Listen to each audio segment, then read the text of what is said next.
निम्न में कौन से समूह में केवल जैव निम्नीकरण पदार्थ हैं? घास फूस तथा चमड़ा, घास, लकड़ी तथा प्लास्टिक, फलों के छिलके, केक एवं नींबू का रस, केक, लकड़ी और एवं घास। बोलो, जैव निम्नीकरण का है कौन सा? घास फूस तथा चमड़ा, ये भी है, और ये फलों के छिलके, केक एवं नींबू का रस भी है, केक, लकड़ी और घास भी है। घास, लकड़ी, प्लास्टिक नहीं है इसमें बस, तो ये नहीं है, ये भी होगा, ये भी होगा और ये भी होगा। निम्न में कौन आहार श्रृंखला का निर्माण करते? घास, गेहूं तथा आम। घास, बकरी तथा मानव। बकरी, गाय तथा हाथी। घास, मछली तथा बकरी। तो साफ पता चल रहा है, घास को बकरी खाती है, बकरी को मानव भी खाते हैं। निम्न में कौन पर्यावरण मित्र व्यवहार कहलाते हैं? कौन सा कहलाते हैं? बाजार जाते समय सामान के लिए कपड़े का थैला ले जाना, पर्यावरण मित्र व्यवहार कहलाते हैं। बाजार जाते सामान के लिए कपड़े का थैला ले जाना। कार्य समाप्त हो जाने पर लाइट, बल्ब तथा पंखों का स्विच बंद कर देना। ठीक है। माँ द्वारा स्कूटर से विद्यालय छोड़ने के बजाय तुम्हारे विद्यालय तक पैदल जाना। उपयुक्त सभी। क्या होगा यदि हम एक पोषी स्तर के सभी जीवों को समाप्त कर दें, मार डालें? तो क्या होगा? कोई भी आहार श्रृंखला 4 पोषी स्तरों की बनी होती है, जिसमें प्रथम पोषी स्तर के जीव द्वितीय पोषक स्तर के जीवों के लिए आहार का कार्य करते हैं।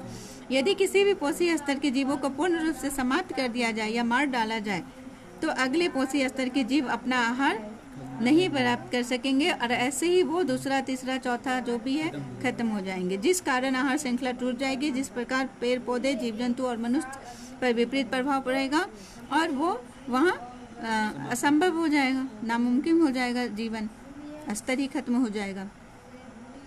क्या किसी पोषक स्तर के सभी सदस्यों को हटाने का प्रभाव भिन्न भिन्न पोषी स्तरों के लिए अलग अलग होगा?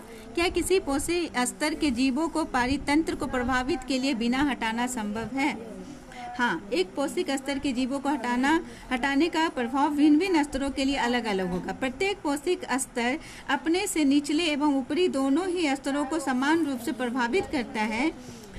नहीं, और क्या दे रहा है दूसरा? नहीं, किसी पोषी स्तर के जीवों को पारितंत्र को प्रभावित किए बिना हटाना संभव नहीं है, क्योंकि उत्पादकों को हटाने से शाकाहारी जीव भूख से मर जाएंगे और शाकाहारी जीवों के समाप्त हो जाने से मांसाहारी जीव खत्म हो जाएगा।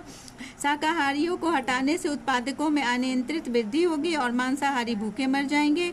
मांसाहारियों को हटाने से शाकाहारियों की जनसंख्या अधिक हो जाएगी और उत्पादक वनस्पतियां नष्ट हो जाएंगे। अपघटकों को हटाने से जैविक कचरे मृत जीवों के शरीर, सड़े गले सब्जी, फलों के छिलकों में से उत्पन्न होने वाले तरह तरह के जीवाणुओं से बीमारियां फैलेगी और अन्य जीव की मृत्यु का कारण बनेगी। अतः किसी पोषक स्तर को जीव को पारितंत्र को प्रभावित किए बिना हटाना संभव नहीं है। नेक्स्ट क्या है? जैविक आवर्धन क्या है? क्या पारितंत्र के विभिन्न स्तरों पर जैव आवर्धन का प्रभाव भी भिन्न भिन्न होगा? कुछ हानिकारक रासायनिक पदार्थ आहार श्रृंखला से होते हुए मानव शरीर में प्रविष्ट हो जाते हैं और इन रासायनिक पदार्थों का शरीर पर सर्वाधिक मात्रा में संचित होता है, जैविक आवर्धन कहलाता होता है ना। इनडायरेक्ट वे में भी हमारे शरीर में बहुत सारे रासायनिक पदार्थ आ जाते हैं। हाँ, पारितंत्र के विभिन्न स्तरों पर जैविक आवर्धन का प्रभाव भिन्न भिन्न होगा, क्योंकि विभिन्न फसलों के रोग एवं पीड़कों से बचाने के लिए इन रासायनिक पदार्थों का इन फसलों पर प्रयोग किया जाता है, जिसके कारण यह बहकर वापस मिट्टी में चले जाते हैं। जिस भी पोषी स्तर द्वारा ग्रहण किए जाते हैं उससे आगे की पोषी स्तर पर एक दूसरे के द्वारा पहुंच जाते हैं, जिसके कारण पूरे पारितंत्र में विभिन्न पोषक स्तरों पर इसका प्रभाव भिन्न भिन्न होता है। हमारे द्वारा उत्पादित अजैव निम्नीकरण कचरे से कौन सी समस्या उत्पन्न होती है? हमारे द्वारा उत्पादित अजैव निम्नीकरण कचरे से पर्यावरण प्रदूषित होता है। अजैव निम्नीकरण कचरे विघटित नहीं होते हैं, अतः इनके निपटान की समस्या भी आती है। ये अनेक समस्याएं उत्पन्न करते हैं, जैसे चूंकि इनका विघटन नहीं हो पाता, इसलिए लंबे समय तक बने रहने के कारण काफी मात्रा में एकत्र हो जाते हैं तथा पारितंत्र में असंतुलन पैदा करते हैं, तो साथ ही पर्यावरण के अन्य सदस्यों को हानि पहुंचाते हैं। पॉलीथीन की थैलियाँ कुछ पालतू जानवर खा लेते हैं, जिससे उनकी मृत्यु तक हो जाती है। नालियाँ जाम हो जाती है, जिससे मल मूत्र आदि गंदे पदार्थों का वहन नहीं हो पाता है तथा गंदगी फैलती है और अनेक प्रकार की बीमारियां होती है। प्लास्टिक की बोतलें, डिब्बों आदि में जल जमा होने के कारण डेंगू, मलेरिया जैसे खतरनाक रोगों की संभावनाएं बढ़ती है। दवाइयों को स्ट्रिप बोतलों, कीटनाशक एवं रसायन आदि से जल एवं मृदा प्रदूषण होता है। मिट्टी के अंदर दबे रहने के कारण फसलों की वृद्धि में रुकावट होती है तथा उर्वरा शक्ति कम हो जाती है। इससे जैविक आवर्धन भी होता है। इससे जलाने पर हानिकारक गैसें निकलती है जिससे वायु क्या होता है, वायु प्रदूषण होता है। यदि हमारे द्वारा उत्पादित सारा कचरा जैव निम्नीकरण हो तो इनका हमारे पर्यावरण पर क्या प्रभाव होगा? प्रभाव नहीं पड़ेगा। यदि उत्पादित सारा कचरा जैव निम्नीकरण हो तब भी इनका हमारे पर्यावरण पर प्रभाव पड़ेगा, परंतु बहुत कम पड़ेगा। थोड़े समय के लिए ही। अधिक मात्रा में कचरा होने के कारण सूक्ष्मजीव, बैक्टीरिया एवं कवक सही समय पर इनका विघटन नहीं कर पाएंगे।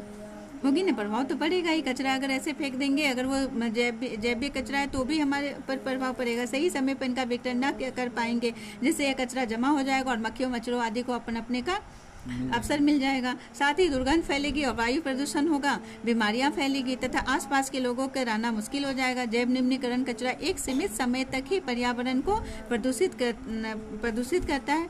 यदि इसका निपटान सही तरीके से हो जाएगा जिससे जैविक खाद बनाए जा सकते हैं, बनाकर कुछ समय के लिए दुष्प्रभाव को खत्म हो जाएंगे और पर्यावरण को कोई क्षति नहीं होगा। ओजोन परत की क्षति हमारे लिए चिंता का विषय है। इस क्षति को सीमित करने के लिए क्या कदम उठाएंगे? ओजोन परत O3 सूर्य के हानिकारक पराबैंगनी विकिरणों से हमारी रक्षा करती है, पर इसकी क्षति से ये विकिरणें धरती पर पहुंचकर त्वचा के रोग तथा त्वचा कैंसर उत्पन्न कर दे रही है। इसके कारण वायुमंडल के तापक्रम पर भी गहरा असर पड़ रहा है, जिस कारण कहीं कहीं पर अत्यधिक वर्षा हो जाती है और कहीं कहीं पर अत्यधिक सर्दी या गर्मी पड़ने लगी है। इसके कारण ग्लोबल वार्मिंग की समस्या भी उत्पन्न हुई है। इसी तरह जीव जंतु या पेड़ पौधे समय से पहले नष्ट हो रहे हैं। अतः ओजोन परत की क्षति हमारे लिए चिंता का विषय है ना। बहुत सारे पशु पक्षी ऐसे ही विलुप्त हो रहे हैं ओजोन परत के पराबैंगनी अल्ट्रावायलेट किरण के कारण ही। क्लोरोफ्लोरोकार्बन CFC जिनका उपयोग रेफ्रिजरेटर अग्निशामक में होता है, ओजोन को क्षति पहुंचाते हैं।